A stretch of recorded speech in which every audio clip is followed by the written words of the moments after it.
Very good evening. मैंने आप लोगों को कई बार बोला कि मैं बताऊंगा आप लोगों को कि एफओवी क्या होता है, वॉक्सल क्या होता है, मैट्रिक्स क्या होता है, एनएसएस क्या होता है, ज्योमेट्री क्या होती है, कॉन्ट्रास्ट क्या होता है, टी क्या होता है, टीआर क्या होता है। ठीक है, ये सारी चीज़ों के आंसर्स मैं आज आपको बताता हूँ। ठीक है, तो क्या होता है एफओवी, क्या है, फील्ड ऑफ व्यू है। ठीक है, क्या फील्ड ऑफ व्यू क्या होता है, वॉक्सल क्या होता है, मैट्रिक्स क्या होता है। अभी स्टार्ट करते हैं स्टार्टिंग से। ये एफओवी है। एफओवी का आप देख रहे हैं 3 हिस्सों में उसका डिवाइडेड है, FH, AP, RL। अब FH क्या होता है ये हमें पता करना पड़ेगा। FH मीन्स होता है फिट टू हाइट। कोई भी चीज़ हम कैसे काट रहे हैं, पहले फिट टू हाइट में कर रहे हैं, मतलब पैर से लेके सर की तरफ, फिट टू हाइट मतलब फिट टू हेड। ठीक है, ये बताते हैं, मतलब नीचे से लेके ऊपर की तरफ, फिट टू हेड। ठीक है, ये क्या है, ये AP है, तो एंटीरियर टू पोस्टीरियर मीन्स आगे से पीछे की तरफ ये। ठीक है, और ये RL क्या है, राइट टू लेफ्ट। तो ये क्या क्या हमारा जो FOV हमारा कैसे कैसे कट रहा है, 3 चीज़ों में कट रहा है। अब समझने की कोशिश करें हम किस FOV की बात कर रहे हैं। सपोज़ ये हमारे पास ब्रेन है, तो ये क्या, एक मान लो एक बॉक्स है ये। ठीक है, सपोज़ ये बॉक्स है, तो क्या है, ये एक फील्ड ऑफ व्यू है हमारा। तो फील्ड ऑफ व्यू के हमारे पास इमेजेस कहाँ कहाँ से आ रही हैं, एक तो राइट टू लेफ्ट आ रही है, एक फिट टू हाइट आ रही है, ठीक है, फिट टू हेड आ रही है, ठीक है, और एंटीरियर टू पोस्टीरियर मतलब पीछे से आगे की तरफ। ठीक है, और अगर हम ये आपको समझ में आ गया फील्ड FOV किस लिए यूज़ हो रहा है। ठीक है, तो ये MM क्या है, इनटू M, ये MM में कट रहे हैं हमें। कोई भी जो सिग्नल्स आ रहा है MM में आ रहा है, बहुत छोटे छोटे सिग्नल्स आ रहे हैं। अभी क्या है, वॉक्सल है, आपको दिख रहा होगा ये वॉक्सल्स। ठीक है, ये वॉक्सल किस लिए, तो वॉक्सल जो होता है, वॉक्सल 2 चीज़ों से बना होता है। एक होता है वॉक्सल एलिमेंट, एक होता है पिक्चर एलिमेंट। पिक्चर क्या होता है, कोई भी सपोज कि ये एरिया है हमारा ना, इतना बड़ा एरिया है।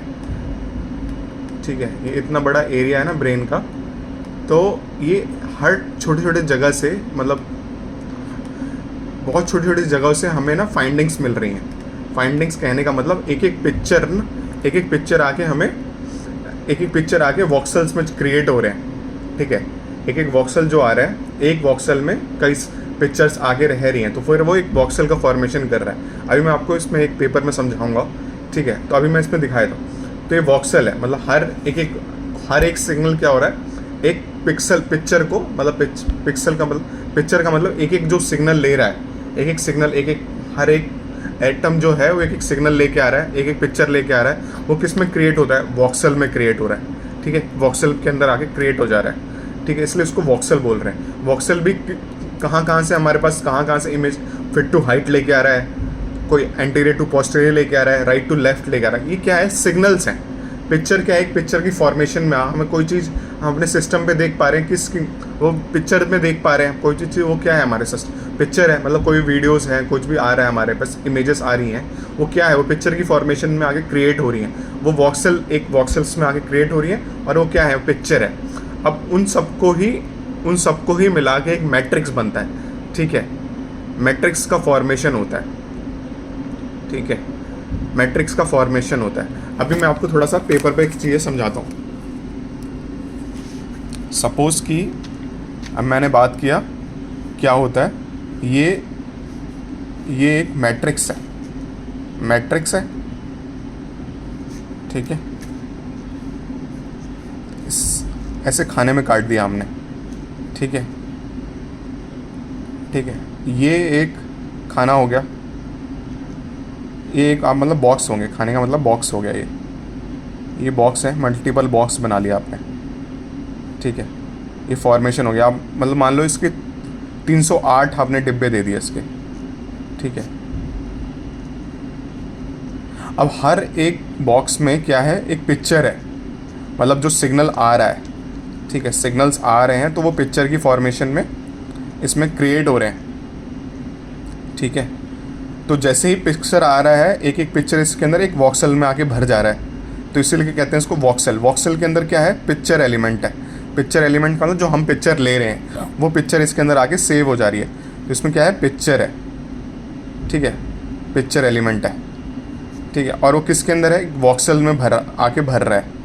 ठीक है, ये वॉक्सल हम इसको बोलते हैं। इन्हीं सबका जो फॉर्मेशन, जो पिक्चर भर आती है, एक वॉक्सल्स में आगे पिक्चर भरती है, तो इन्हीं सबको इन सबको ही मिला के क्या बनता है, मैट्रिक्स बनता है।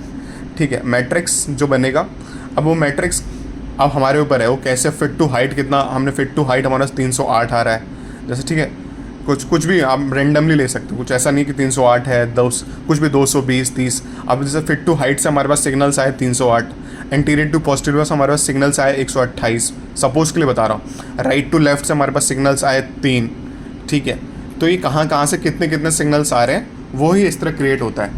ठीक है, ये आपको यहाँ तक चीज़ें समझ में आई। अब हम समझते हैं कि क्या होता है, अब ये कैसे काम करता है। ये सिग्नल्स की हम बात कर रहे हैं तो ये किस तरह काम कर रहा है।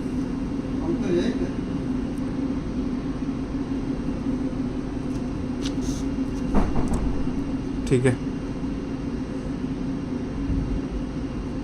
कैसे काम कर रहा है अभी हम इसको समझेंगे।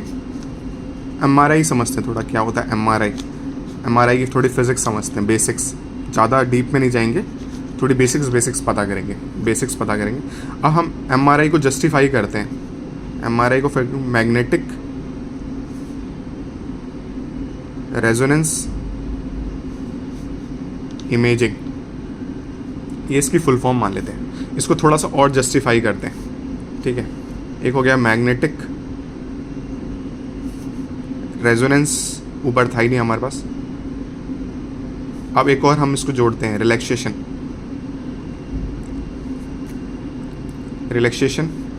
और हमारे पास ऊपर था ही इमेजिंग। ठीक है, अब मैं क्यों, ये क्या है, आपको रेजोनेंस का तो मतलब पता है, मैं रिलैक्सेशन क्यों लेके आया हूँ ये आपको समझाऊंगा मैं। ये इमेजिंग क्या है, मैग्नेट से तो आप चीज़ें समझ रहे हो कि जो हमारे मैग्नेटिक फील्ड जो क्रिएट होती है वो किसके द्वारा हो रही है, मैग्नेट के थ्रू हो रही है। ठीक है, ये चीज़ें आपको पता लग रही हैं।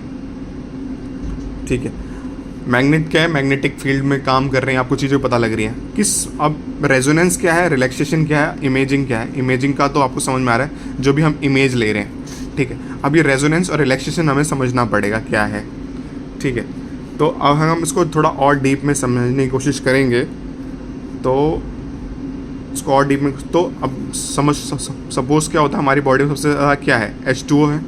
H2O क्या है, वाटर है, इसका फॉर्मूला है।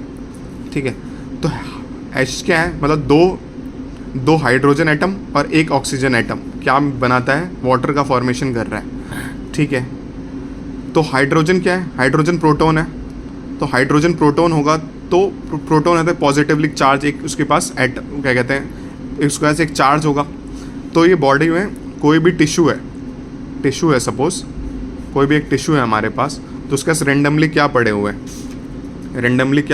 हाइड्रोजन प्रोटॉन एटम पड़ा हुआ है उसके पास ऑटोमेटिकली, तो उसके पास एक क्या है, ऑटोमेटिकली एक चार्ज है। ठीक है, तो जैसे ही हमने एक्सटर्नल मैग्नेटिक फील्ड, मतलब बाहर से जो भी हमने एक्सटर्नल मैग्नेटिक फील्ड दी है, मतलब हमने अपने मैग्नेट को ऑन करके किसी भी, हमने जैसे ब्रेन देखना है, कुछ भी देना, कुछ सपोज ये ब्रेन मान लो। ठीक है, तो जैसे ही हमने इसको मैग्नेटिक फील्ड दी है, जो भी रेंडमली हाइड्रोजन प्रोटॉन हैं, वो क्या करेंगे, वो बॉडी में ऐसे रेंडमली पड़े हुए हैं। जैसे ही हमने मैग्नेटिक फील्ड दी है तो क्या हो गया, एक्साइटेड स्टेज में चले गए। एक्साइटेड स्टेज का मतलब वो अपनी एक स्टेज को चेंज करेंगे, मतलब जैसे आपने बाहर की मैग्नेटिक फील्ड, वो क्या कोई ज़्यादा चार्ज हो गया उनको, तो जैसे ही वो कोई हमें चार्ज बाहर से देगा, तो जो चार्ज उनके पास है, तो जैसे इनके पास चार्ज है वो भागना कोशिश करेंगे, क्योंकि अब क्या मैग्नेटिक फील्ड आई है उनको समझ में आ नहीं रहा है, तो जैसे ही वो एक्साइटेड स्टेज में चले जाएंगे। ठीक है, तो जैसे ही एक्साइटेड स्टेज में जाएंगे तो आपस में ये रेजोनेंस क्रिएट करेंगे। रेजोनेंस का मतलब होता है एक्साइटमेंट स्टेज में आएंगे, तो रेजोनेंस क्या होता है, वो एक्साइटमेंट स्टेज में जा रहे हैं। तो जैसे एक्साइटेड स्टेज में जाएंगे तो भागेंगे, हाइड्रोजन प्रोटॉन भागेंगे, कुछ जो भागेंगे वो आपस में लड़ेंगे, कुछ रिपेल करेंगे, जो ज़्यादा पावरफुल होंगे वो उसके खिलाफ भागने की कोशिश करेंगे, इधर से भागेंगे, कुछ इधर से भागेंगे। जब ये आपस में भागेंगे तो क्या होगा, हाइड्रोजन प्रोटॉन ये आपस में लड़ जाएंगे। तो जैसे ही लड़ेंगे तो हमें एक इमेज दे देंगे, जैसे एक लड़ेंगे वैसे वैसे हमें एक इमेज मिलती जाएगी। इसको समझ, जैसे हमने दिया तो रेजोनेंस क्रिएट हुआ, तो जैसे ही वो रिलैक्स पोजीशन पर जाएंगे हमें एक इमेज देंगे। हम एक ग्राफ की तरफ से समझते हैं, इसको और इजी समझते हैं। सपोज कि हमारा ग्राफ है, ठीक है, ये ग्राफ है और ये मैग्नेटिक फील्ड इसमें आई, ठीक है, और ये हाइड्रोजन प्रोटॉन ऑटोमेटिकली पड़े हुए हैं, ठीक है, हाइड्रोजन प्रोटॉन पड़े हुए हैं।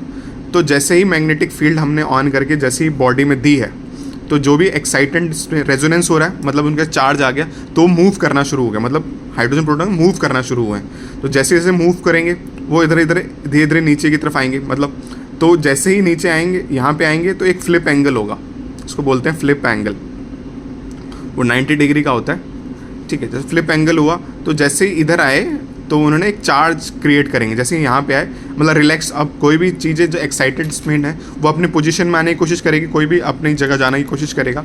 जैसे ही वो अपनी जगह में कोशिश करेगा जाने का, तो एक क्या हुआ, रिलैक्स पोजीशन में जैसे जाएगा तो वैसे एक इमेज दे देगा हमें।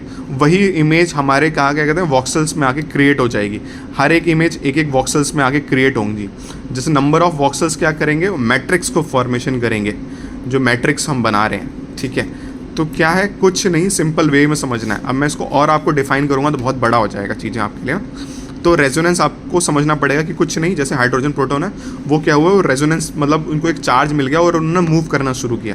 जैसे ही मूव करना शुरू किया तो अपने अपने एक्साइट जो अपना जो उनका नॉर्मल पोजीशन है वो दोबारा उस स्टेज में जाने की कोशिश करेंगे। तो क्या होगा, तो रिलैक्स होने के हो तो हर एक रिलैक्स में एक एक इमेज हम लेते जाएंगे उनसे जैसे रिलेस इमेज लेंगे वो हम वॉक्सल में आके हमारे क्रिएट हो जाएगी, ठीक है। ये सब मशीन के अंदर की बातें चल रही हैं, ये हर उसमें जाके क्रिएट होंगी तो मैट्रिक्स का फॉर्मेशन करेंगी, ठीक है। अब हमें समझना पड़ेगा क्या कैसे ये क्या काम, थोड़ा बहुत आपको समझ में आ गया बेसिक्स, थोड़ा इसको डीप में जाएंगे, बट अभी के लिए हमें इसको सुपरफिशियल समझेंगे, बाद में इस चीज़ों के लिए डीप में जाएंगे। अब टी क्या होता है एंड टी आर क्या होता है, ठीक है। टाइम ऑफ इको और टाइम ऑफ रिपीटिशन, ठीक है। टाइम ऑफ इको क्या है, टाइम ऑफ इको, ठीक है। अब जैसे टी या कोई भी आप देखते होगे टी लिखा है, कोई भी टी आर लिखा है, क्यों लिखा है, इसके पीछे का रीज़न क्या रहता होगा, आपको समझना पड़ेगा कि ना इसमें टी क्या है, टी आर क्या होता है, ठीक है। तो ये आपको जब इसको आप समझेंगे तो आपको पता चलेगा कि टी क्या है, टाइम ऑफ रिपीटिशन है, is the amount of time between a successive pulse, ठीक है। सक्सेसिव पल्स को उन्होंने वो किया है, successive pulse applied to the same slices. Time of echo क्या है, is the time between the delivery of the RF pulse and the recipient of the echo signals. इसको समझने की कोशिश करते हैं कि जैसे T1 क्या है, अब TR क्या है, TE क्या है, सॉरी, ठीक है।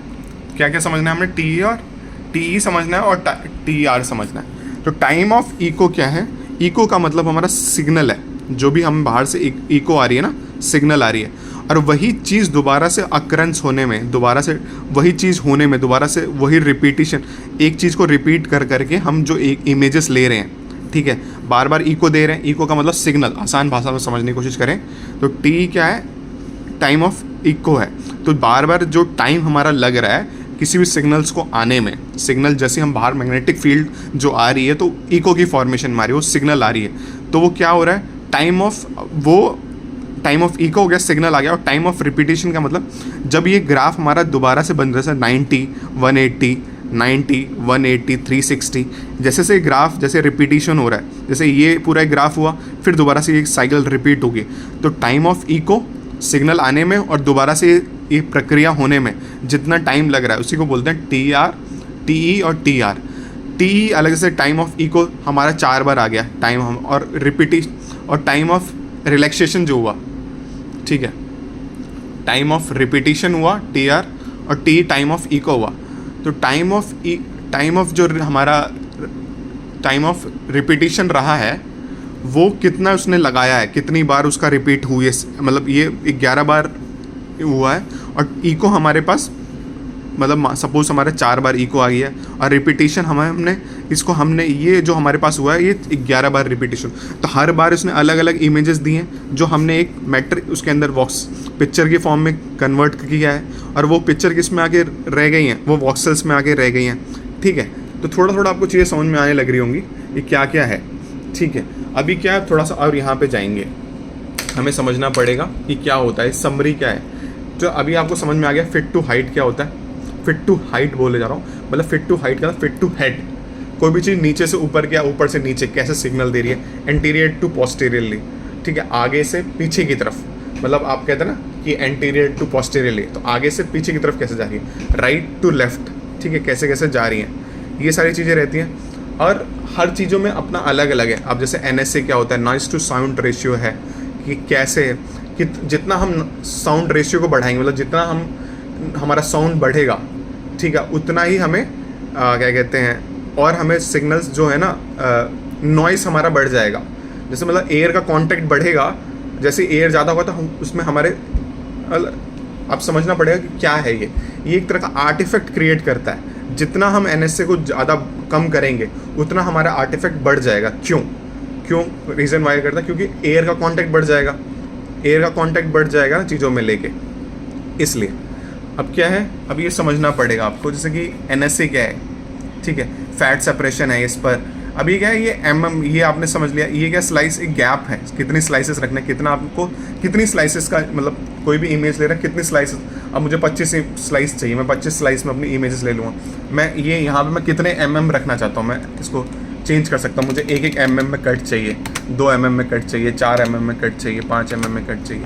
मुझे कितने mm में रखना है, मतलब एक टिश्यू के बीच में दूसरे टिश्यू के बीच में कितना गैप रखना है, ठीक है, वो हमें डिसाइड कर सकते हैं हम।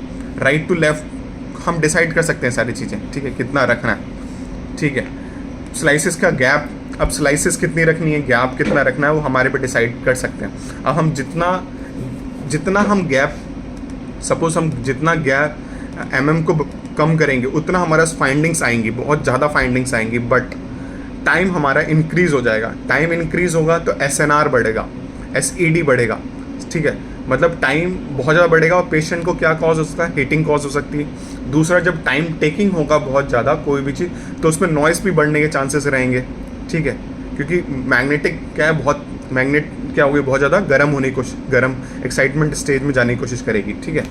अभी क्या है, ज्योमेट्री क्या होती है, ज्योमेट्री क्या है, FOV, और वही बाहर की जो चीज़ें वही फोल्ड ओवर सप्रेशन, ये सब चीज़ें अलग। जब आप धीरे धीरे इसको करना सीखोगे तो आपको धीरे धीरे हर चीज़ का एक अपना अलग अलग पता चलेगा कि क्या होता है, किसको क्या यूज़ होता है। अब जैसे ओवरऑल ये समझते हैं कि अब हमारे पास पेशेंट आया तो पेशेंट की पोजीशन क्या होनी चाहिए, पेशेंट ओरिएंटेशन क्या होना चाहिए, ठीक है, अगर पेशेंट किस उसमें है, सुपाइन में है, प्रोन में है, डिक्यूपिटस राइट में, डिक्यूपिटस लेफ्ट में है, रोटेशनल है, न्यूट्रल है, ये सारी चीज़ें हमें पता होनी चाहिए। हम किस में रख रहे हैं, हेड फर्स्ट रख रहे हैं, ठीक है, क्या कौन सा एनाटॉमिकल रीजन ले रहे हैं, हार्ट रेट कितनी रह रही है, ये सारी चीज़ें हमें पता रहनी चाहिए। कौन सा हम सर्वे चला रहे हैं, पुश नोट्स क्या होते हैं, पुश नोट्स क्या होते हैं, किसी भी चीज़ में पुश नोट्स क्या होते हैं। पुश नोट का मतलब ये हो गया कि हम, जैसे कि पैक्स होता है, पैक्स क्या एक कम्युनिकेशन सिस्टम है, पिक्चर आर्केटिंग कम्युनिकेशन सिस्टम। ये क्या है, कोई भी जैसे जो हम इमेजेस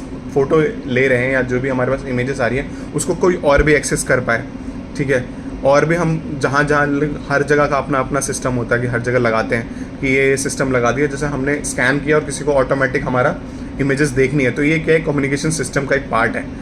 इसके थ्रू एक ये साइट है, उसके मतलब ये वेबसाइट के थ्रू हम देख सकते हैं, इसके थ्रू हम देख सकते हैं, बस और कुछ नहीं। इसको आसान भाषा में समझने की कोशिश करें तो, ठीक है। अभी तो चीज़ें हम यहाँ पे एंड करेंगे, ठीक है। मैंने T1 T2 क्या होता है, ठीक है, और भी सारी चीज़ें वो मैंने आपको बता रखी हैं, ठीक। और इसके अंदर कुछ रह गया होगा तो आप मुझसे इस चीज़ों के लिए डिस्कस कर लीजिएगा, हम इसके बारे में और डिस्कस कर लेंगे, ठीक है। अभी इसको ज़्यादा वो करेंगे तो बहुत ज़्यादा कॉम्प्लिकेट हो जाएंगी चीज़ें, तो अभी के लिए इतना ही वो कर देते हैं, इसको रोकते हैं यहाँ पे। और कुछ रह गया होगा, कुछ टॉपिक ऐसे रहेगा कि सर इसको और डीप में चाहिए या कुछ भी रह गया होगा तो उसको दोबारा डिस्कस कर लेंगे, और मुझे आप बता दीजिएगा, इसको हम दोबारा इस चीज़ को दोबारा देख लेंगे कि हाँ सर इसमें ये समझ में नहीं आया क्या है, क्योंकि इसको पूरी फिजिक्स समझने के लिए अब RF पल्स क्या है, RF कॉइल क्या होता है, RF सिग्नल्स क्या होते हैं, ठीक है, RF क्या है, ठीक है, ये खुद आपको ये सब चीज़ें समझना पड़ेगा। इसके लिए भी पर्टिकुलर देख लेंगे ये क्या है, तो इसका अलग से हमें इसकी अलग से फिजिक्स समझनी पड़ेगी। तो बट मैंने आपको एक चीज़ मैंने आपको कई बार बताया था कि ये क्या होता है, मैट्रिक्स क्या होता है, वॉक्सल क्या होता है, तो मैंने आज आपको थोड़ा बहुत बता दिया कि वॉक्सल क्या है, FOV क्या है, वॉक्सल क्या है, मैट्रिक्स क्या है, ठीक है। इसके पीछे की कहानी आपको थोड़ी थोड़ी पता लग। अब कॉइल कौन कौन सी होती हैं, जैसे कॉइल है कि अब देखो कॉइल कौन सी हम यूज़ कर रहे हैं, एंटीरियरली कॉइल यूज़ कर रहे हैं, हेड नेक कॉइल यूज़ कर रहे हैं, ठीक है। ये बेस कॉइल क्या होता है, नी कॉइल है, ब्रेथ कॉइल है, ब्रेस्ट कॉइल है, ठीक है, ठीक है, अब ये इंचेस भी लिखे हुए हैं पोस्टीरियरली। ठीक है, शोल्डर कॉयल है 8 और ये क्या कहते हैं फ्लेक्स कॉयल है। ठीक है, फ्लेक्स कॉयल एक लार्ज होती है, एक मीडियम होती है। ठीक है, ये एक डीबी स्मॉल जॉइंट के केसेस के लिए करने के लिए। ये क्यू बॉडी मतलब पूरा जिसमें हमारा बॉडी जाता है उसी को कहते हैं Q body cases. DS head, ये हेड का कॉयल है। ठीक है, टेबल होती है। ठीक है, ये सब चीज़ें हमें पता होनी चाहिए जैसे। ठीक है, ये चीज़ आपको देख के पता लगेगी क्या है कैसे। आप पर्टिकुलर आप मुझे बताइए, इसको बताइएगा किस चीज़ के बारे में डिस्कस करना है और किस चीज़ के बारे में पता करना है। ठीक है, थैंक यू।